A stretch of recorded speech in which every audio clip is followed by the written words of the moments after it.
अस्सलामु अलैकुम वरहमतुल्लाहि तआला वबरकातुहू। अल्हम्दुलिल्लाहि वकफ़ा वसलामुन अला हबीबिहिल मुस्तफ़ा अम्मा बाद। कुरान पाक के अजायबात में से बहुत सारी ऐसी चीजें हैं, खास तौर पर आज एक बात मैं आपके सामने जिक्र करता हूँ। जिस दौर में हम जिंदगी गुजार रहे हैं, करीब है कि दज्जाल के फितने नमूदार हो सकते हैं। दज्जाल के आने के औकात करीब तर बताए गए हैं, लेकिन उसमें एक चीज ये भी है, एक अलामत ये भी मैं आपको बताऊं, दज्जाल उस वक्त जाहिर होगा जब उसके बारे में जिक्र करना छोड़ दिया जाएगा, यानी उलमा बयान करना बंद कर चुके होंगे, अवेयरनेस नहीं होगा। इसीलिए जब तक दज्जाल के बारे में बेदारी कायम रहेगी, उम्मीद ये है कि वो जाहिर नहीं होगा। हुजूर पाक सल्लल्लाहु तआला अलैहि वसल्लम के जमाने में एक सहाबी हजरत तमीम दारी, वो समंदर के सफर पर थे और उनकी कश्ती अचानक टूट गई या फिर रास्ता भटक गई, और वो रास्ता भटक करके किसी एक ऐसे जजीरे पर जाकर लगी जो अनजान था, जजीरा आइलैंड। और वहां हजरत तमीम दारी जाते हैं तो देखा अजीब व गरीब किस्म की मखलूक। और पहले वहां पर उन्होंने एक औरत को देखा जो काफी लंबे बालों से वहां पर जकड़ी हुई दिखती थी, और उसके बाद पूछा गया कि ये कौन से हम जजीरे में आ गए और ये कहाँ की मामला था। तो फिर हजरत तमीम दारी को ले जाया गया अंदर एक जगह पर, एक शख्स के सामने को बड़ी भयानक शक्ल का वहां मौजूद था। तो उसने हजरत तमीम दारी को पूछना शुरू किया कि तुम कहां से आए? अरब से आए। फिर हजरत तमीम दारी ने कहा मैं अरब से आया हूं, आखिरी रसूल आ चुके मोहम्मद सल्लल्लाहु तआला अलैहि वसल्लम। हजरत तमीम दारी ने कहा हाँ, मैं उनका गुलाम हूं। फिर उस शख्स ने निशानियां पूछी। वो कौन था? वो दज्जाल था जो एक जजीरे में कैद है। हजरत तमीम दारी से उसने और भी कुछ निशानियां पूछी। ये तवील हदीस है, लंबी हदीस है, मैं आपको शॉर्ट में बता रहा हूं। कहा कि दरियाए तबरी का क्या हाल है, फलां का क्या हाल है, फलां चीज क्या किस कैफियत में है। तो आपने जब बताया हजरत तमीम दारी ने ये फलां कैफियत में है, ये फलां हालत में है, तो उसने कहा बस अभी और थोड़ा वक्त बाकी है मेरे आने को। फिर आप उस जजीरे से सही सलामत वापस अरब आ गए और रसूल पाक सल्लल्लाहु अलैहि वसल्लम की बारगाह में उन्होंने अपना वाकया पूरा सुनाया। तो अल्लाह के रसूल सल्लल्लाहु तआला अलैहि वसल्लम ने फरमाया वो दज्जाल है जिसको अल्लाह ने कैद कर रखा है, अनकरीब उसको छोड़ दिया जाएगा, वो जंजीरों से आजाद होकर आएगा और पूरी रूए जमीन पर फितना मचाएगा। वो दिन करीब आ गए।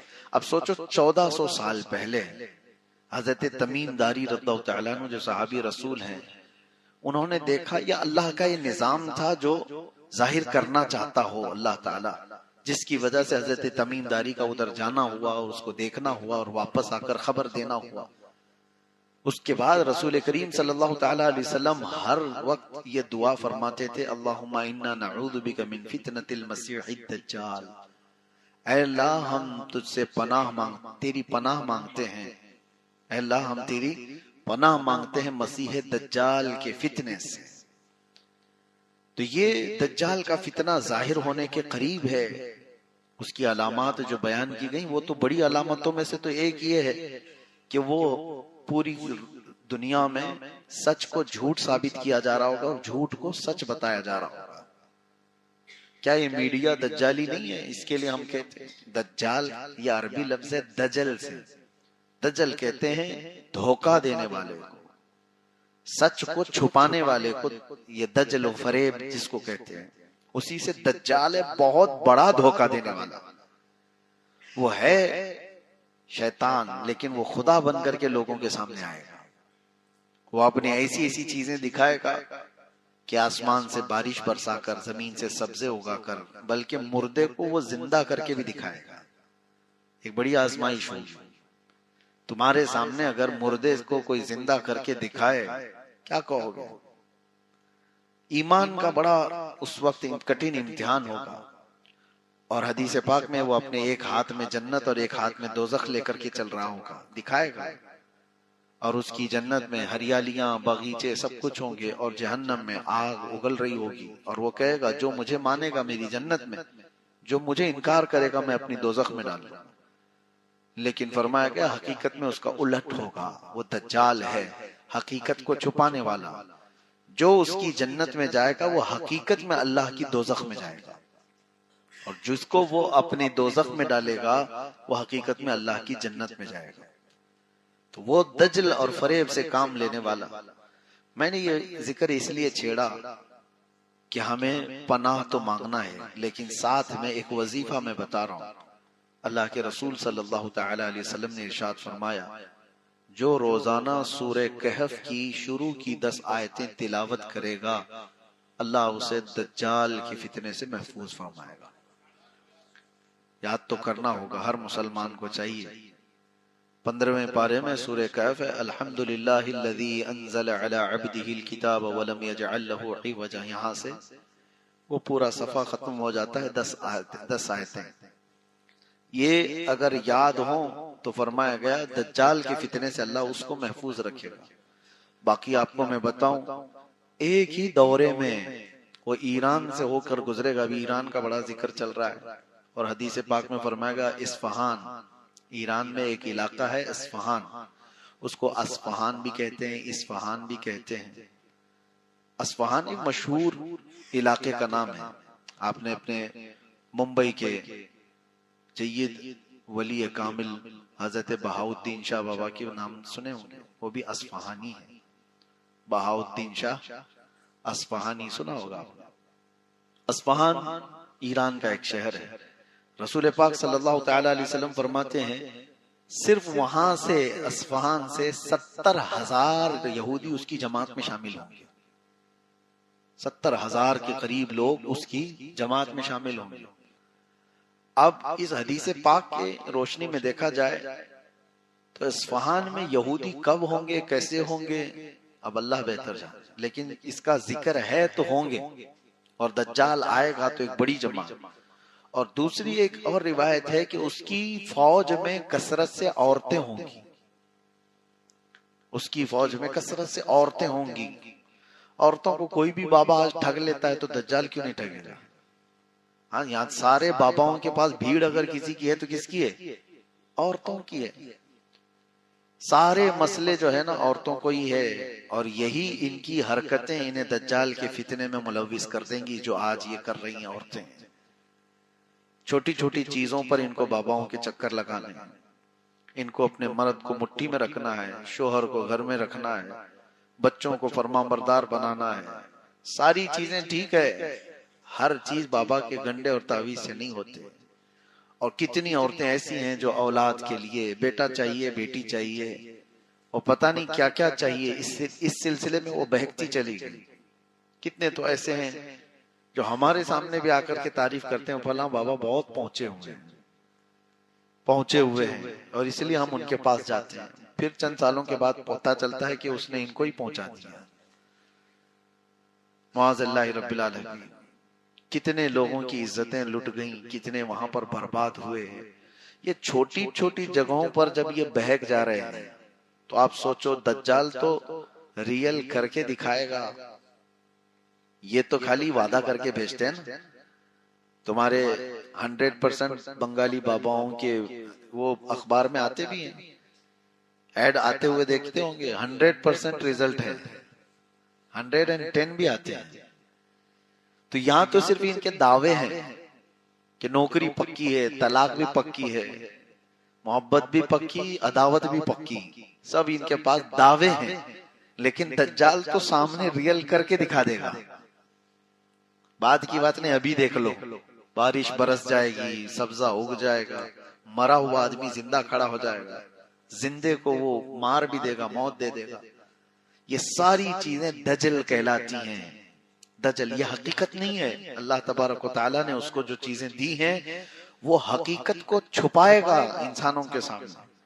और इसीलिए हदीस पाक में बार बार इसके मुतालिक अवेयरनेस पैदा किया गया है कि ऐसे सख्त इम्तिहान में तुम्हें साबित रहना कितना बड़ा कठिन मामला है। और हुजूर ने फरमाया आदम अलैहिस्सलाम से लेकर कयामत तक आने वाले जमाने तक इससे बड़ा कोई फितना रोए जमीन पर नहीं होगा। दज्जाल के फितने से बड़ा फितना, सबसे बड़ा फितना है रोए जमीन का ही, उससे बड़ा फितना। और जिससे रसूलुल्लाह पनाह मांग रहे हो, हुजूर पाक सल्लल्लाहु ताला अलैहि वसल्लम पनाह मांगते हो रोजाना, तो फिर वो कितना खतरनाक फितना हो। और हम लोग अभी आसानी से इसको सुन करके ऐसे ही गुजर जाते हैं। डरो कहीं ऐसा ना हो कि उस वक्त लोग देखा देखी माल के चक्कर में, शोहरत के चक्कर में उसके पीछे लग जाएं। हाँ, उसकी एक बात ये भी बताई गई, माल चाहिए तो वो भी उसके पास मिलेगा, फेम चाहिए वो भी उसके पास मिलेगा, पावर चाहिए, तख्त हुकूमत वो भी उसके पास मिल जाएगा,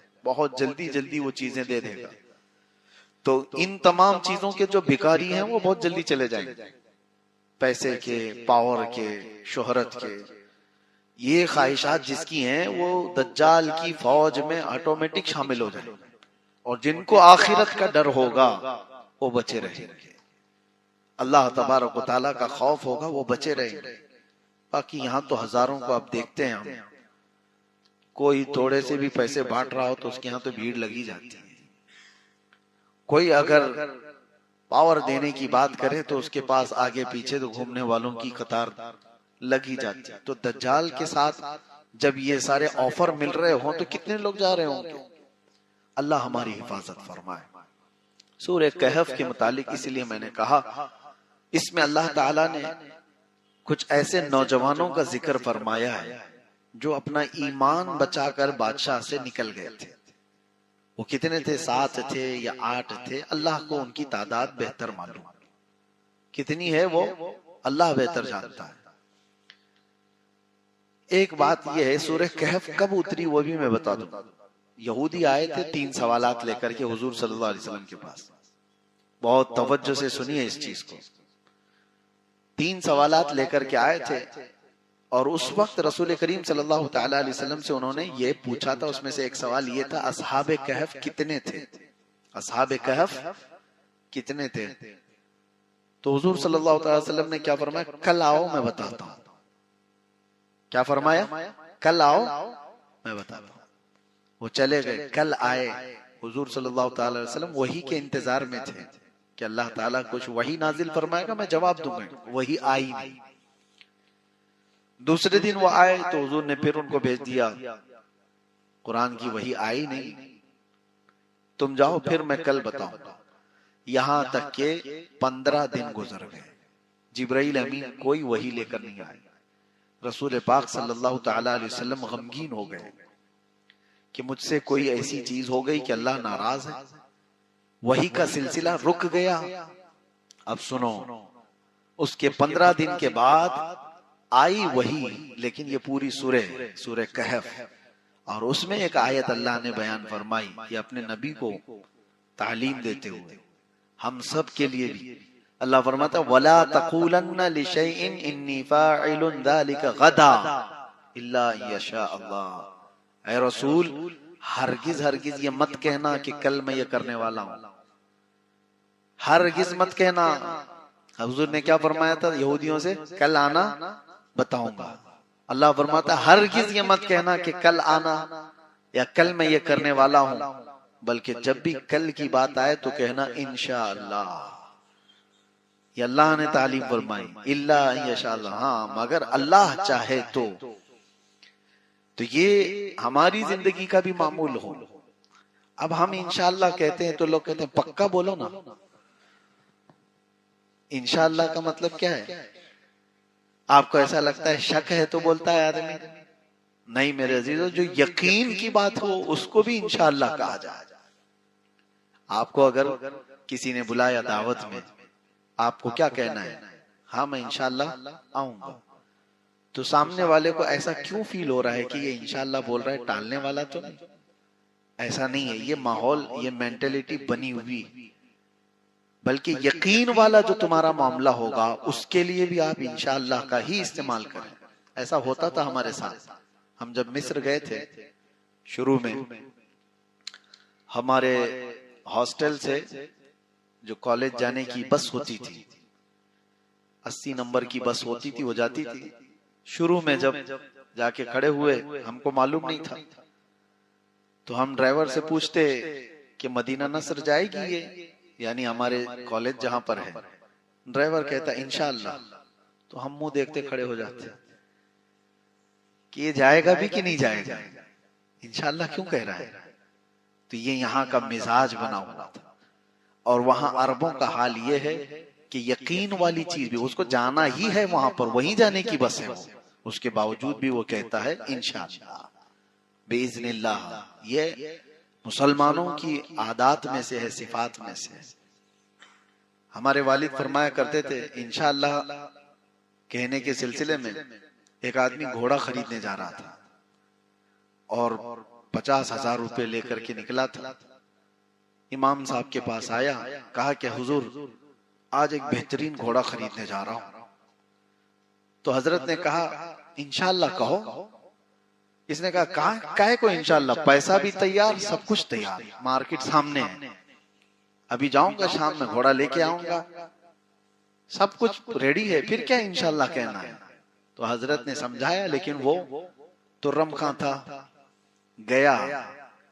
घोड़ा बाद में खरीदूंगा, पहले होटल में बैठ के बिरयानी खाया, जम के बिरयानी खाया।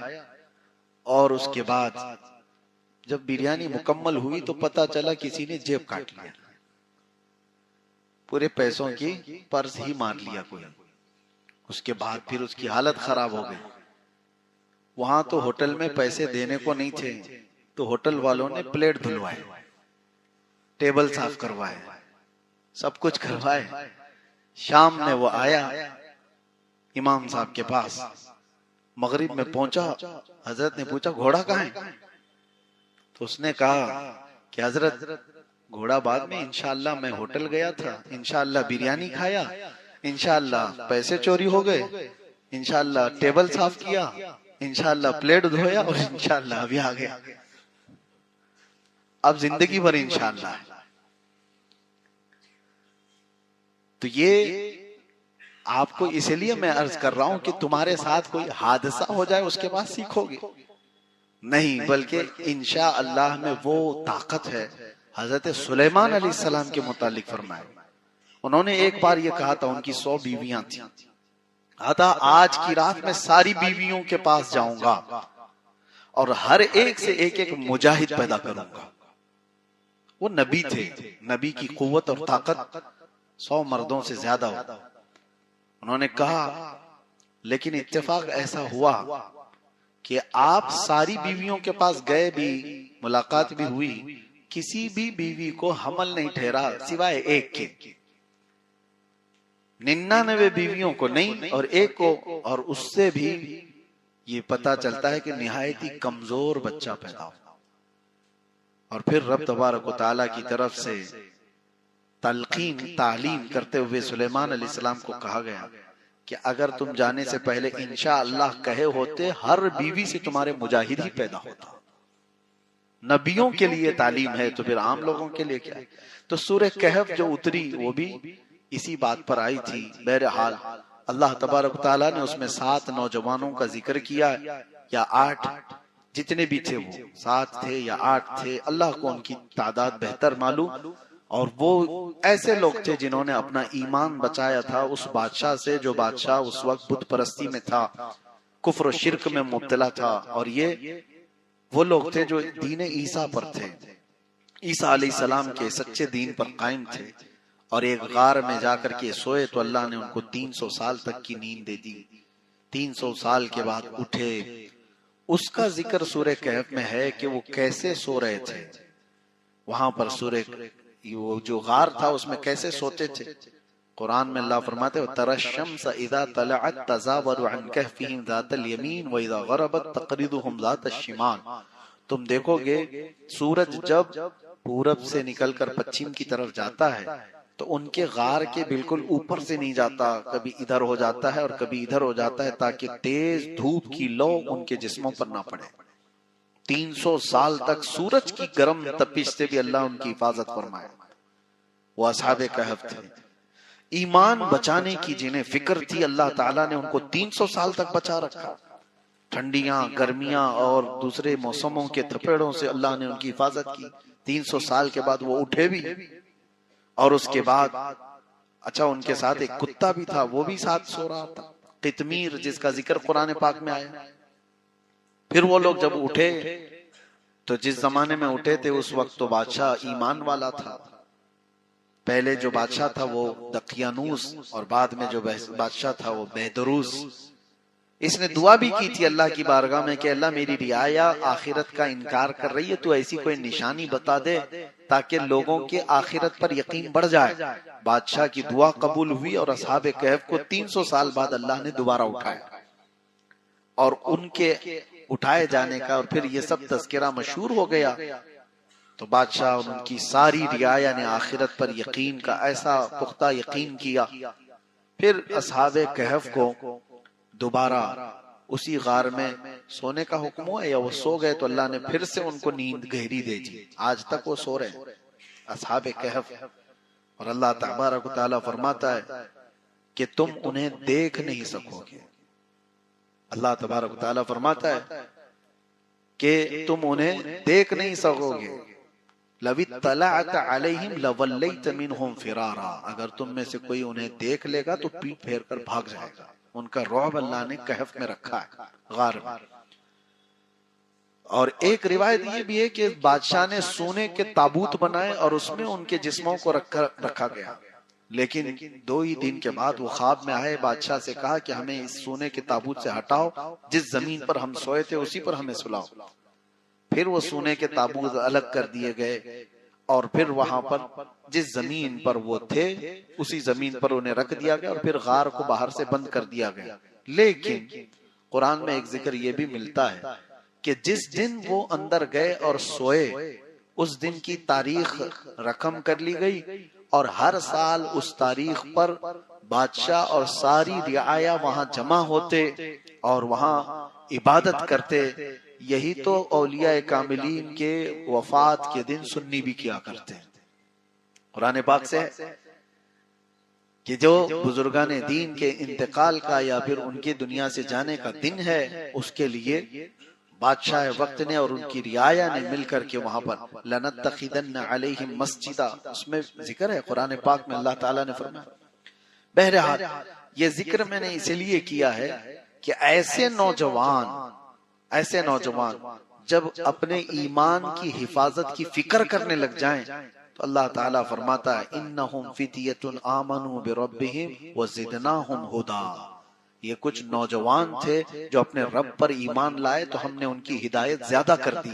आज भी जो नौजवान जवानी की हालत में ईमान की फिक्र करता है, अल्लाह उसकी हिदायत को इजाफा कर देता है, उसकी हिदायत के रास्ते और खोल देता है। एक बार नौजवान कोई फिक्र तो करे कि अल्लाह मेरा ईमान बचा दे, अल्लाह मेरा ईमान महफूज कर दे। सीरियसली, ये तो जुबानी नहीं कह रहा हूं, सीरियसली अगर किसी को फिक्र हो तो रब तबारक व तआला उसकी हिदायत के रास्ते और खोल देता है, बचने के रास्ते बहुत बना देता है, और उसकी हिदायत के रास्ते इतने होते हैं कि वो खुद अंदाजा नहीं कर सकता। अल्लाह करीम हम सबको सिराते मुस्तकीम पर चलाए और हिदायत पर गामजन रखे। मौला करीम दज्जाल के फितनों से हमारी हिफाजत फरमाए। व आखिर दावाना अनिल हम्दुलिल्लाहि रब्बिल आलमीन।